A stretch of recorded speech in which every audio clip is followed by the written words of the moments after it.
Hello दोस्तों, स्वागत है आपका आपके अपने YouTube channel Nitin art master में। ये विराट कोहली कंप्लीट स्केच का सेकंड पार्ट है। फर्स्ट पार्ट में हमने विराट कोहली स्केच की आउटलाइन कंप्लीट की थी, उस पर आपने भरपूर प्यार दिया।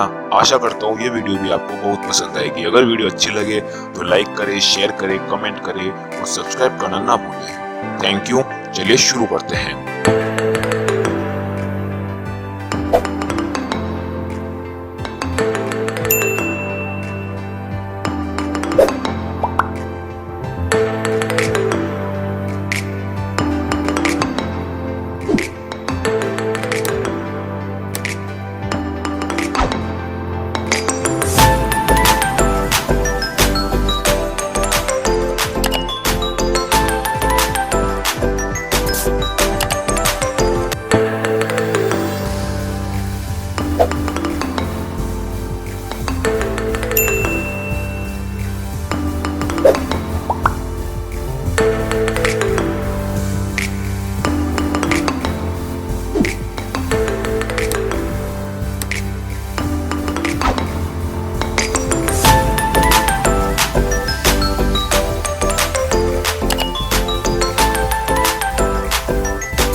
दोस्तों, इसमें आपको एक बात का खास ख्याल रखना है। इसमें आपको जो ये हाइलाइट्स दिख रही है ये एकदम अच्छी तरीके से करनी है। शेडिंग पर पूरा फोकस करना है और आपको इसकी डिटेलिंग बहुत अच्छी तरीके से करनी है। जहाँ जहाँ आपको डार्क एरिया दिख रहा है वहाँ आप डार्क शेड करें, जहाँ आपको लाइट एरिया दिख रहा है वहाँ आप लाइट शेड करें। दोस्तों, इसमें आपको बहुत टाइम देना है दोस्तों इस स्केच को बनाने के लिए।